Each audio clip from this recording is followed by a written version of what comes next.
भक्तानां वर्धनं प्रसन्नवदनं श्री सद्गुरु नमः।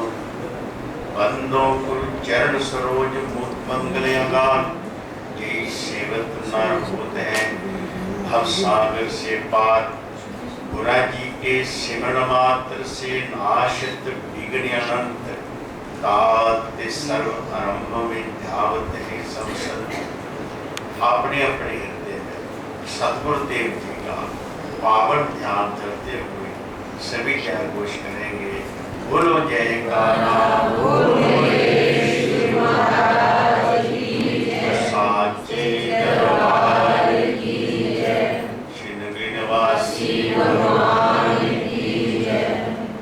गुरु महाराज के परम ज्ञान संगत ने सार संत विषय का संत समाज बुजुर्ग भाई माताएं बहनें हम सब गुरु महाराज के चरणों में सत्संग सुनने के लिए नियम से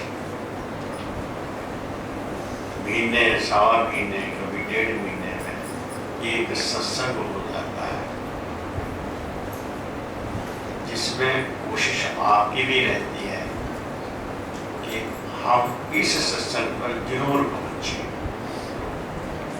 मिलकर बैठे, मिलकर सत्संग सुने, मिलकर सेवा करें। मिलना अच्छा होता है, बिछड़ना दुख होता है, मिलने से सुख होता है। मिलने से विश्वास और श्रद्धा बढ़ता है। हम संग में बैठे हैं, हम गुरु महाराज जी के चरणों में बैठे हैं, अपने गुरुदेव के चरणों में बैठे हैं, या हम संग में बैठे हैं। कोई एक बात होती है कि हम कहाँ बैठे हैं, हम परमपिता परमात्मा के पास बैठे हैं, गुरु चरणों में वो बैठे, गुरु महाराज की संगत में बैठे, या ध्यान समाधि लगा के अंतर्मुख वृत्ति से अपना आत्म अनुभव में हो, इसमें कोई अंतर नहीं होता। तो संगत में आकर बैठना महान पुण्य की बात होती है। और ये पुण्य का साधन तेरी सत्संग सार भगवान की अपार कृपा और बेर से दिल्ली वालों को प्राप्त है, जलंधर वालों को प्राप्त है, कैथल में श्री महाराज जी ने आश्रम बनाया उन्हें प्राप्त है, कानपुर में आश्रम बना, 4 आश्रम गुरुदेव सात प्रभु ने नगरी निवासी भगवान के हुक्मानुसार इनकी स्थापना की।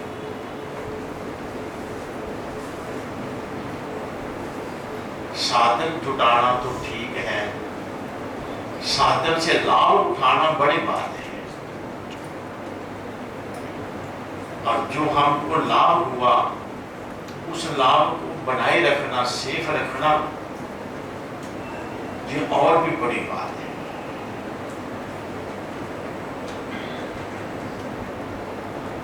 हम अपने इस तन को, या तन द्वारा जो श्रम किया जाता है, परिश्रम, अपने दिल को, अपने दिमाग को, जो उस परमपिता परमात्मा ने हमें दिया है, इसको उसके लिए इस्तेमाल करें जिसने हमें ये दिया है। तो ये बहुत बड़ी बात है। सद्गुरुदेव परमपिता परमात्मा जिसने संसारी जीवों की रचना करी है और सर्वश्रेष्ठ मनुष्य को कहा है, हमेशा बाप चाहता है कि बेटा मेरे से अच्छा हो, सोचने में, बोलने में, बात करने में, गुणों में मेरे से अच्छा हो, नहीं तो मेरे जैसा सही। नहीं तो पंजाबी की एक कहावत है, बल्ले दा बल्ला नहीं मत्थे फुल्ली तो हुए। हाँ, इसी सूत्र अनुसार परपिता परमात्मा कैसे खुश होता है? ऐसे खुश होता है कि जैसे वो चाहता है, जैसे वो करता है, वैसे उसका बंदा भी करे।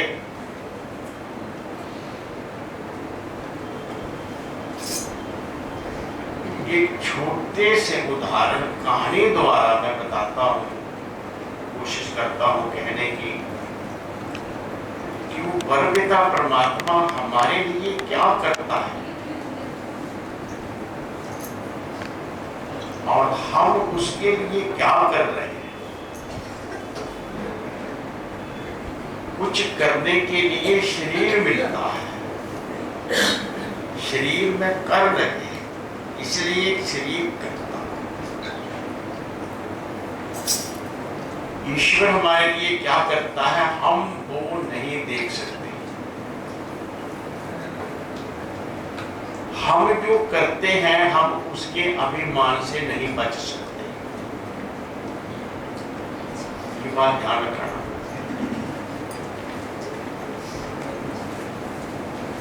हमने किसी के लिए क्या किया, ये अभिमान हो जाता है, मैंने इसके लिए ये किया। इस अभिमान का यही इलाज है कि उसने मेरे लिए क्या किया। ईश्वर जो हमारे लिए करता है, अगर हम ये जान जाएं तो हम उनके लिए क्या कर सकते हैं, क्या अभिमान होगा। तू क्या कह रहा था कि ईश्वर की दी हुई दात ईश्वर के लिए बरतना, इससे वो प्रभु खुश होता है। तो कहानी द्वारा जताने की कोशिश कर रहा हूं। एक बार एक बच्चा खेल रहा था। खेल में क्या कर रहा था कि रास्ते में गड्ढे खोद रहा था, छोटे छोटे गड्ढे खोद रहा था। उधर से बादशाह का वजीर निकला। उसने कहा, अरे बेटे तू रास्ते में गड्ढे खोद रहा है, यहाँ कोई गिर जाएगा, गड्ढे ना खोद। बच्चा कहता है, आंटी, अंकल, ताऊ, चाचा, मामा कुछ भी कह के कहता है, गड्ढा जो खोदता है वही उसमें गिरता है, दूसरा नहीं गिरता। जो गड्ढा खोदता है दूसरा नहीं गिरता, उसमें वही गिरता है।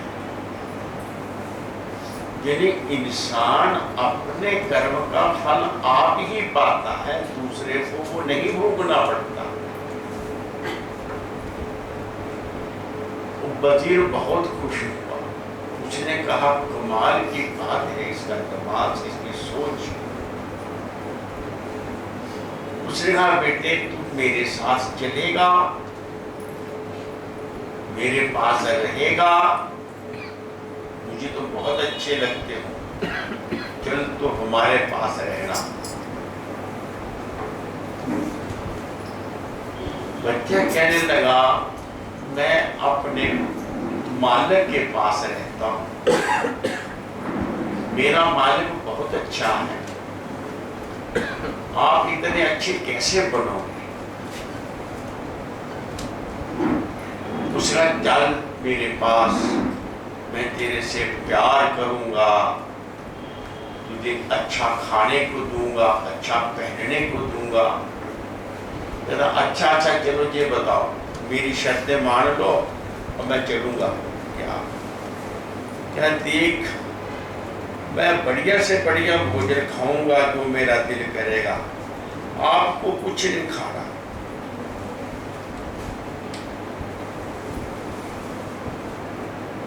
मैं बढ़िया से बढ़िया मकान में रहूंगा, पर आपको कहीं नहीं रहना, बिना मकान के रहना। मैं सोऊंगा आनंद से, तू मेरी जाग कर मेरी पहरेदारी करते रहना। ये मेरी शर्तें हैं। अब वो कह रही है ऐसा कैसे हो सकता है, तू जैसा चाहेगा तुझे पहनाऊंगा, जैसा खाएगा वैसा कराऊंगा, तू सोएगा तेरे ऊपर मैं सिक्योरिटी रखूंगा, चौकीदार रखूंगा, सोना तो मुझे पड़ेगा, खाना तो मैं भी खाऊंगा। ऐसा कैसे होता है? हाँ, इसी बात पर मुझे तो अपने साथ ले जाता है।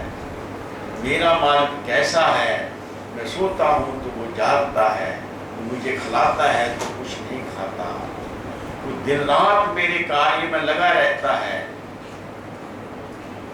मैं मौज मारता हूँ, तब ने मेरी तेरी बात रखी। ईश्वर हमारे लिए क्या करता है? कर सदगुरु से हमें अक्ल मिल जाए, जिसके लिए कहा अपनी मत त्याग, गुरु की मत ले अनजाने, भक्ति बातों बहुत डूबे सियाने। ऐ अर्जुन, मेरी बात तेरी समझ में नहीं आएगी, बात मेरी अक्ल तेरी, मेरी बात समझने के लिए अक्ल भी मेरे से ले। तो सदगुरु से जो हमें बुद्धि मिल जाती है, जिस बुद्धि का नाम रखा गीता में प्रज्ञा, वह बुद्धि जो सदगुरु हमें देते हैं। प्रकृति ने जो कुछ बनाया, इंसान उस पर अनुसंधान करके उसकी खूबसूरती, उसका स्वाद, उसका हर चीज 100 गुना ज्यादा करता है।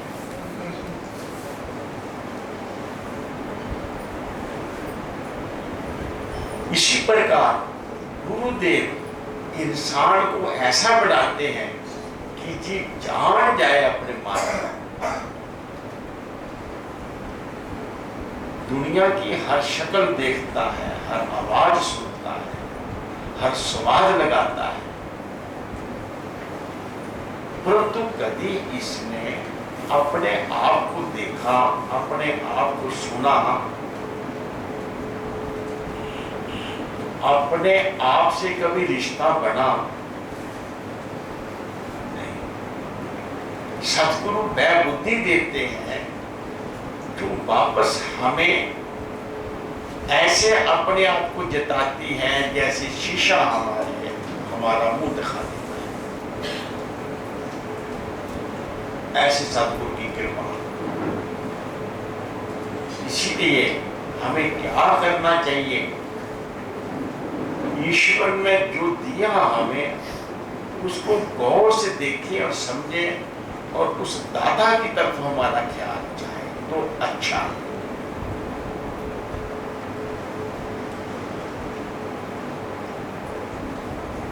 किसी से बात होते कहने लगा ईश्वर क्या करता है हमें तो पता नहीं। मैंने बोला कि बता, तू आज अपने मुंह से एक शब्द बोल कि दुनिया में ये चीज किसका वारस कोई नहीं। कोई ऐसी इंच पर जगह हो, कोई ऐसी वस्तु हो, कोई ऐसा पेड़ हो, कोई ऐसा जानवर हो जिसका कोई मालिक नहीं।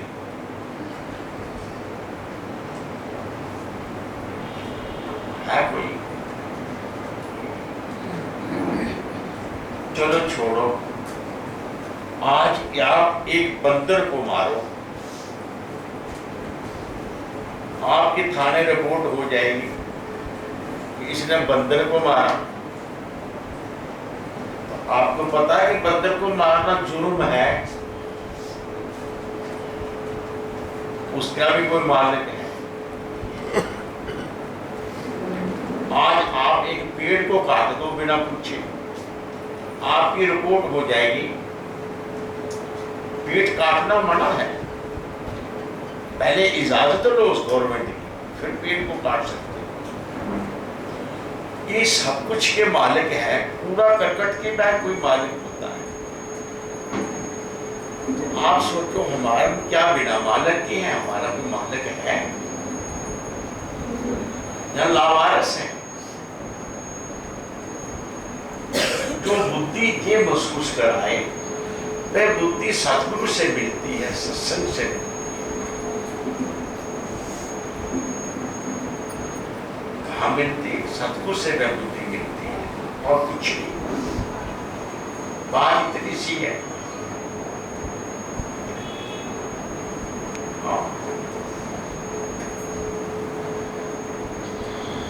तब हम उस मालिक का शुक्र कर सकते हैं, शुक्रगुजार। और जो मालिक का शुक्रगुजार करता है, मालिक उस पर प्रसन्न रहता है। वह हृदय में बैठा हुआ सब देख रहा है। छोटी सी कथा कुछ बताते हैं ये बात समझने के लिए कि वह ईश्वर कहाँ है। हमारी हिंदू हैं, हम भारतीय हैं, सनातन धर्म केवल सनातन धर्म है, जिंदगी में याद रखो। बाकी सब कबीले हैं। धर्म शब्द जोड़ दो तो तुम्हारी मर्जी। हमारे साथ शास्त्र हैं, उनमें सूत्र हैं। उन सूत्रों को जो कोई देखता है, समझता है, वो जानता है।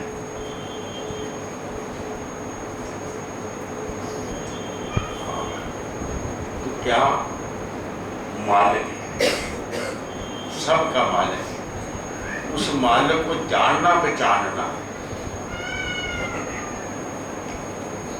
जब बारात का एक कार्ड आ गया, इनविटेशन कार्ड, बड़े खुश हुए, चले गए बराती बनकर। वहां 8-10 तो स्टॉल लगे हैं, सब जगह स्वाद लगाओ। फिर थोड़ा सा भोजन भी करना है, वो भी खा लिया, डालते गए पेट में। फिर क्या होगा? घर जाके सो गए। पूरी रात आपके पेट के अंदर जो सिस्टम उसको पचा रहा, सारा दिन काम काज करके जो पावर आपकी डिस्चार्ज होगी, शक्ति उसको चार्ज कर रहा है।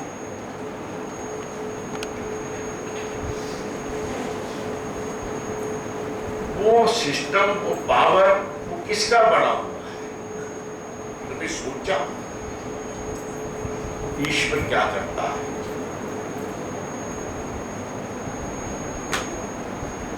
सब कुछ ईश्वर ही करता है। और हमारी कर्ता की तरफ पीठ हो जाती है। जब उस कर्ता की तरफ हमारी पीठ ना हो, हमारा रुख हो जाए,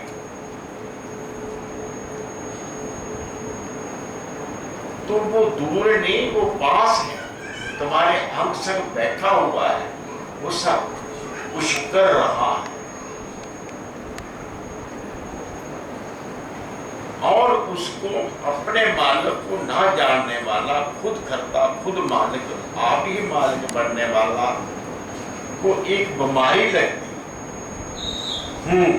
ये मैंने किया, ये मेरा हक, ये मेरा राइट। तो गुरु महाराज कहते हैं, हूं मैं दीन रोग जब में ते मर जाए। उसके लिए यही सजा मिलती है, बढ़ता बिटता मरता बिट। जिसको अवागमन कहा है,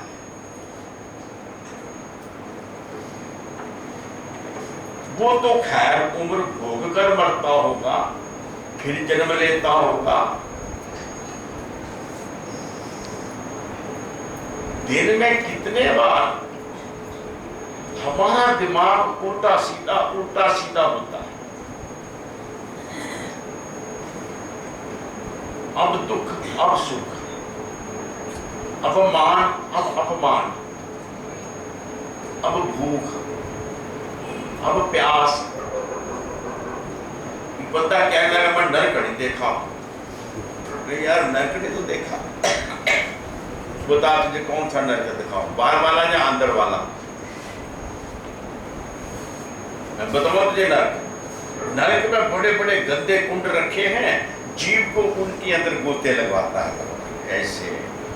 फिर कहता फिर देख मैं तेरे अंदर कितना नरक कुंड है। रात को जलेबियां खाएगा, दूध वाली फर्स्ट क्लास, स्वाद लगेगा, बढ़िया बढ़िया भोजन खाएगा, और सुबह तक तो उसका क्या हाल बना देता।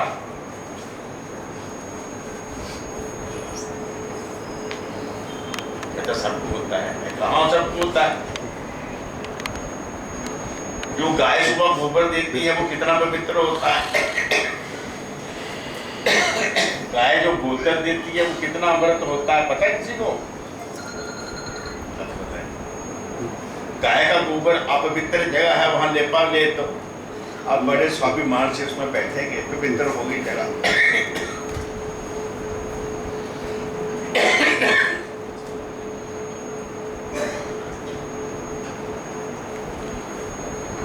बनता क्या? परमात्मा ने क्या हमें गंदा बनाया? नहीं, समझे बात। ईश्वर ने एक हीरा बंदे के दिमाग में रखा है, अगर उसको पहचान ले वो क्या है? वो है अपने मालिक से प्रेम। अगर ये अपने मालिक से प्यार, एक जो अपना मालिक है उससे प्यार नहीं करेगा, इसे दर्द दर्द एक से नहीं अनेक से करना पड़ेगा, अनेक की मार खाएगा।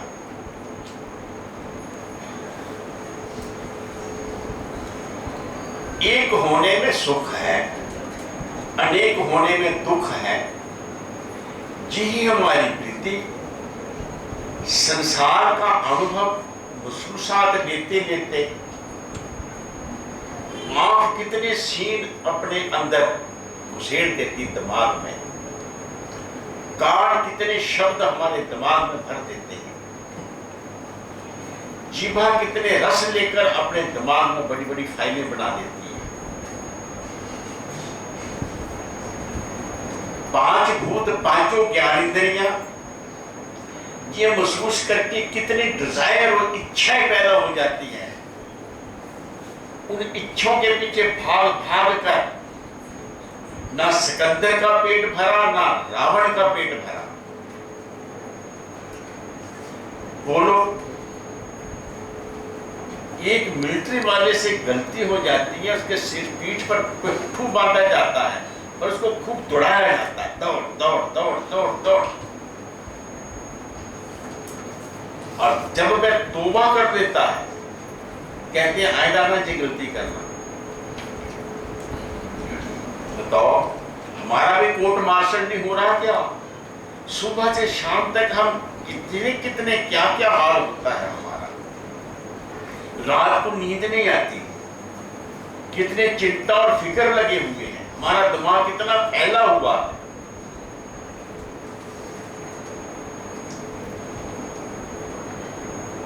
क्या आपने पहचाना नहीं नरक किसका नाम है?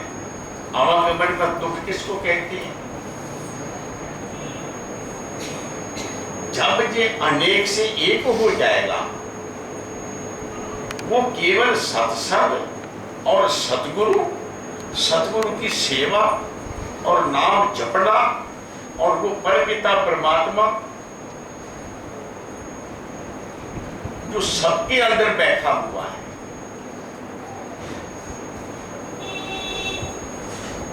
जब तक ऐसी बुद्धि नहीं मिलती तब तक जान नहीं छूटती दुखों से, जरासियों से।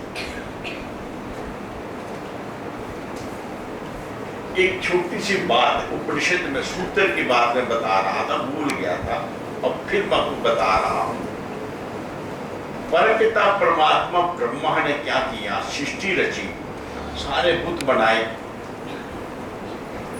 बंदे बनाए, जानवर बनाए, पशु बनाए, पेड़ पौधे बनाए, सब कुछ तैयार कर दिया। अब सबसे बढ़िया नंबर किसका लगा? आपका, मनुष्य का, बंदों।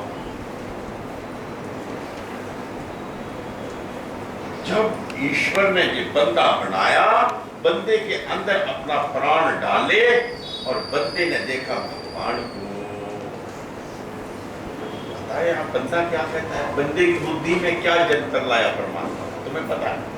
इच्छा, डिजायर, वो क्या जो देखता है मेरे पास होना चाहिए, इस पर मेरा हाथ होना चाहिए, ये भी मुझे मिलना चाहिए, ये भी मुझे मिलना चाहिए, ये सब कुछ मेरा होना चाहिए। जो दूसरे के पास है मेरे पास क्यों नहीं है? ईश्वर को जब देखा तो उसने बोला वाह, ये तो बहुत बढ़िया, तो बहुत बढ़िया। हाथ पसार के पकड़ने लगा बंदा, अपना बनाया जंतर हमारे से ज्यादा पावरफुल होता है। गलती होगी तो जंतर रगड़ जाएगा आपको। इसी प्रकार भगवान भी डरा बंदे से और भागा। कहां भागना था? ये उसका बनाया जंतर इंसान उसके पीछे भागा। आगे आए नारद साहब, प्रभु को क्या रेस लग रही है? कहता ये बात एक पीछे पड़ी से कैसे बचूं? कहता आपने इसके अंदर एक डिफेक्ट रखा है, आज आपके बचाव का वो कारण बन जाएगा। तो क्या कहना, ये बाहर ही देखता है, भीतर नहीं देखता, तो इसके भीतर जाके छुप जा, वरना तुझे नहीं छोड़ेगा। वो परमात्मा साखी ब्रह्म, साखी रूप, जमीरे आला, आत्मा रूप में सबके अंदर बैठा सब नजारा तुम्हारा देख रहा है, पर हम उसे नहीं देख पाते। हम तो उसकी रचना के पीछे भाग रहे हैं। रचता हमारे भीतर बैठा है, उधर हमारा दिमाग नहीं जाता। सतगुरु हमारे इस दिमाग क्या करता है, जो रचता ईश्वर है उसकी तरफ लगाते हैं, उसकी रचना से नहीं। रचना तो अनेक है, आप बच जाओगे। तुलसीदास ने बात समझाने के लिए रामायण के अंदर लिख दिया। कब लिखा? राम रो रहा है, हाय सीता, हाय सीता। क्यों रो रहा था? उसकी लीला, रावण को धोखा देना था, वो समझ ना जाए कि मैं राम। लक्ष्मण परेशान हो रहा था, लक्ष्मण का ख्याल बदलने के लिए अनेक जटिल सवाल पूछता था। तो वहां पूछा लक्ष्मण ने, ईश्वर क्या है प्रभु और जीव क्या है? ईश्वर जीव में क्या भेद है तो ईश्वर भेद तो नहीं, फिर भी क्या भेद है? और राम इतने में जवाब देते हैं, फिर रोने लग जाते हैं। लक्ष्मण दे, जीव अनेक एक भगवंता, परवश जीव सोवश भगवंता। जीव वह है जिसकी वृत्ति अनेक शब्दों सूर्यों के पीछे लगी हुई है, उनसे राग द्वेष कर रही है, उनकी इच्छा चाहना कर रही है। अनेक रचना शिविर की कुछ जीव है, और जो अनेक को छोड़कर अनेक का जो एक मालिक है, जिसकी एक वृत्ति एक मालिक के साथ है, जीव अनेक एक भगवंता, और जीव उस अनेक जो विचार हैं उनका गुलाम है।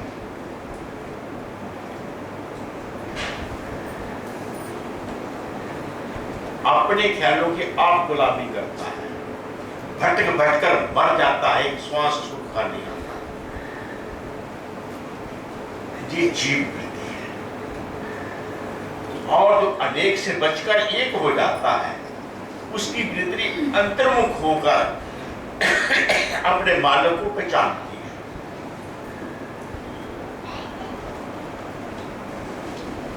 यही रास्ता बताने वाला सतगुरु। और ये प्राप्त कैसे सुख होता है? दुनिया के सुखों से किसी का पेट भरा, मेरे पास के बुजुर्ग बैठते हैं, बड़े हो गए, दादे बन गए, नाने बन गए, अभी जवान है इंदिरा गांधी की कृपा से। इंदिरा गांधी ने कहा था 1 2 3, उसके बाद तेरी ताली कसी जाएगी। बस विवाह हो गया फटाफट, 18-20 साल की उम्र में शादी होगी, 1 2 3 आगे बढ़। अभी 50 साल का ना हुआ, सारे काम खत्म। तो जवानी आई है, 40-50 साल का जवान, ना फिक्र ना चिंता, जो कमाया बच्चों पे लगाया, बड़े लायक बने, वो बहुत कमा लेते हैं। एक बुढ़े को बोला, यहाँ तो नौजवान है, परमात्मा ने कितनी कृपा करी तेरे ऊपर, अब तो सब कुछ दुनिया का देख लिया, अब जीतुरी जो लाइफ है, इस लाइफ से तो अब अपने आप को देख, भजन कर, नाम जप, सेवा कर, मरकर क्या साथ जाना है, वो कलेक्शन करो, या मरने का मिलना है। चलो अब ये लाइफ उस परमपिता परमात्मा की सेवा में लगाओ, जिसने तुझे मानुष्य शरीर दिया। सब सुनने कुछ नहीं बोले, कुछ नहीं बोले। कहता बाबा मैं तेनू की दसा, तू तो फसिया नहीं ना चक्कर चो, कोई तो स्वाद पे गए ना, बेतू नहीं छुटते, हूं स्वाद पै गया। स्वाद की होता? बार बार चटना, बार बार स्वाद। अब आपने समझा, ये स्वाद ही नरक है। The attachment is death, non-attachment life। जी अंग्रेजी नहीं बोलते, हमारे महात्माओं ने अंग्रेजी पढ़ ली, उन्होंने ट्रांसलेशन करके अंग्रेजों को सुना दिया। मोह सर्वव्याधि का जुमला,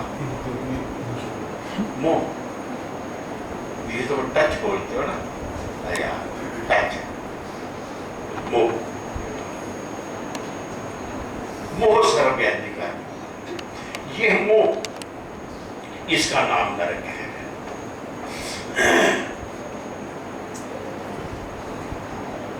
कोई छूटना चाहता है इसे नरक से?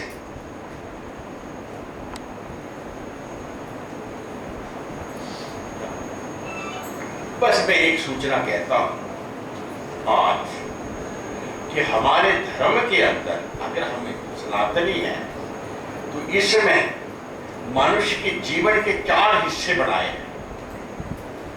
ब्रह्मचर्य आश्रम, आश्रम कहते हैं ना, आसरा लेना, ब्रह्मचर्य आश्रम। ब्रह्मचर्य क्या होता है? ब्रह्ममय विचरण,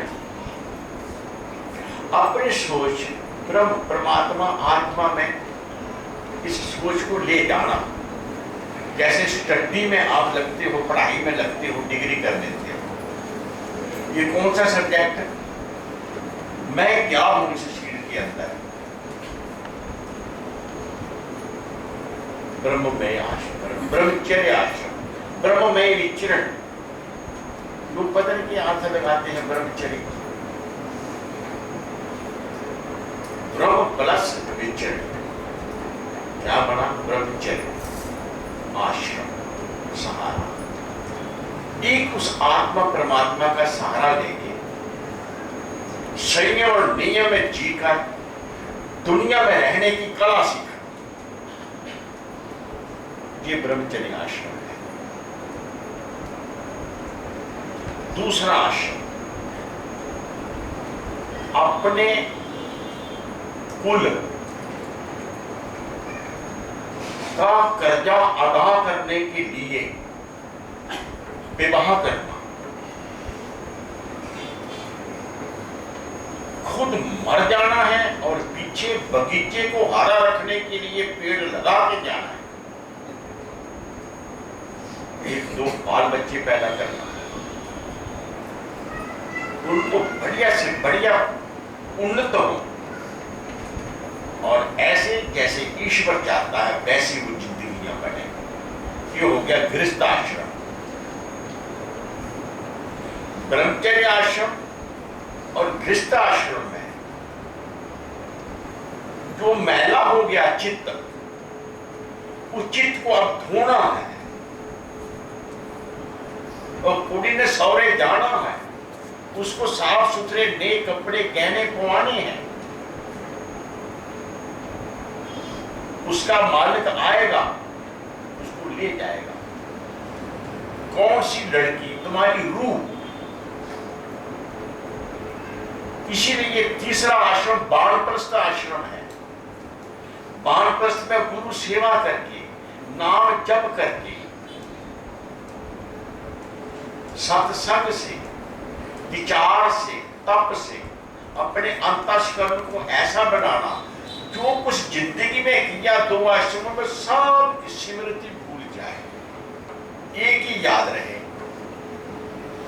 कौन? अपना मालिक। एक सदगुरु की सूरत पूरे दिल दिमाग पर कब्जा कर ले। जब हम अपने अंतःकरण को नाम जप कर सेवा करके धोएंगे, पवित्र होगा। मैंने अपने महाराज जी को बोला, महाराज जी तो सोना एक गंदे गंदे मैनू ख्याल आते, मैनू फलाना ख्याल आया, फलाना ख्याल आया, मैं चीज देखी भी नहीं, खाली सुनी है, वो नक्शा मेरा दिमाग बनाता है और महाराज जी आपका ध्यान नहीं आता, ना नाम जपा जाता, मैं क्या करूं? तुम्हें तो ऐसा नहीं होता ना?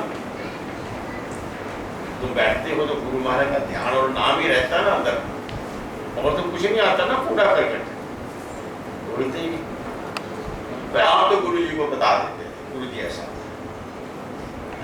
गुरु महाराज का ध्यान मस्तक में नहीं रहता, याद नहीं रहता, और गंदे गंदे ध्यान आते हैं जो मुझे अच्छे नहीं लगते। हजूर मेरा ट्रीटमेंट करो। मेरे मालिक पता क्या कहते हैं? बच्चों अनेक जन्म कुत्ता, बिल्ला, गंदा, इंसान, चुप, कुत्ता, क्या क्या बना, वो सब तुझे रिहर्सल है, पिछले जन्म रिहास हुआ पड़ा है। वो ख्याल दोबारा आते हैं, उन सबको धोना है। कैसे? नाम जप। जैसे बच्चा पढ़ता है भूल जाता है, पढ़ता है भूल जाता है, पढ़ता है भूल जाता है, पढ़ता पढ़ता फिर याद हो जाता है। ये अभ्यास करने की बात बोली है। नाम का अभ्यास करो। अभ्यास करके जन्म जन्म के जो संस्कार हमारे अंदर है हट जाएगी। ये तब करना है। इस गंदे मानवीय सदगुरु कैसे बसेंगे? नाम का झाड़ू लगाओ, तब सदगुरु की मूर्ति हृदय में बसेगी, फिर पता चलेगा।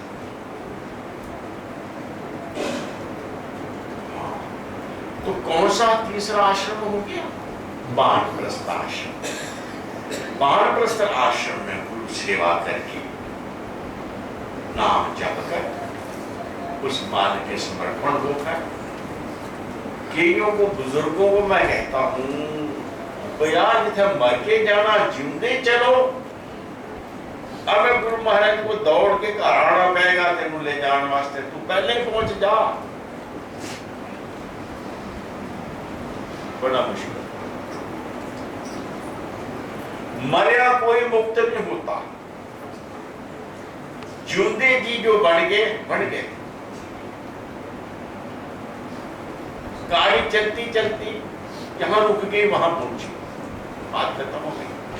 जीवन की गाड़ी जहां रुकी उस समय हम क्या थे वो बन गए। अंत मता सोगता, ये हमारी गलती है और कुछ नहीं। जब तक पेपर तुम्हारे हाथ में है तुम सब कुछ कर सकते हो। जब पेपर लेगा एग्जामिनर लेके टाइम इज ओवर, तो तुम्हारे हाथ कुछ नहीं रहेगा। समय रहते कुछ कर लेना चाहिए। समय बीत जाने पर हमारे बस में कुछ नहीं रहेगा, रिजल्ट किसी के हाथ चला गया। तो क्या करना है, एक ही बात, ऐसे हम बैठो सोचो, कोई बिना मतलब के याद तो नहीं आ रहा, जो कभी स्वाद लगा था दोबारा स्वाद लगाने को दिल तो नहीं कर रहा, सोने का बड़ी इज्जत होती है, फिर जानू दिल तो नहीं करता पाया, दुनिया में जहां जहां चाक मारी, अब दोबारा दिन हम मर जा रहा। आप सोचो, जो बच्चा स्कूल जाने से पहले उस लेसन को पढ़ लेता है जो आज टीचर ने हमें पढ़ाना है, वो स्कूल में याद हो जाता है, और जिसको वो पढ़ने से पहले नहीं घर पढ़ता वो कभी याद नहीं। हमें टीचर क्या पढ़ाएगा पता, इसीलिए पहले अपना निरीक्षण कर ले इंसान, फिर सदगुरु की अपार कृपा होती है। श्रद्धावान लभते ज्ञानम, रिसीविंग पावर श्रद्धा है। श्रद्धा ऐसे होती है जैसे लाभ होने पर लालच बढ़ता है, ऐसे श्रद्धा से हमें वो ज्ञान मिलता है जो सदगुरु हमें देते हैं, जानकारी। खुद विचार करें जो कोई वो बात ठीक है, गर्ज हमें महसूस करनी है, कोई दाता हमारी गर्ज पूरी कर देगा, पर हमें पता ही नहीं कि गर्ज किस चीज की है।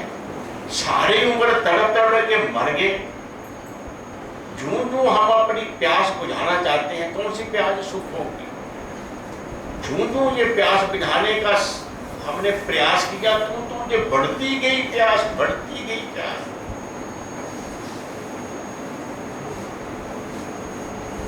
दुनिया को इसलिए इकट्ठी करी थी हमने कि हम इसमें मजे लेंगे, बोलो ये मजे हमें खा जाते हैं, खत्म कर देते हैं, बाकी बैठे बचे रहते हैं, हमें पा जाते हैं।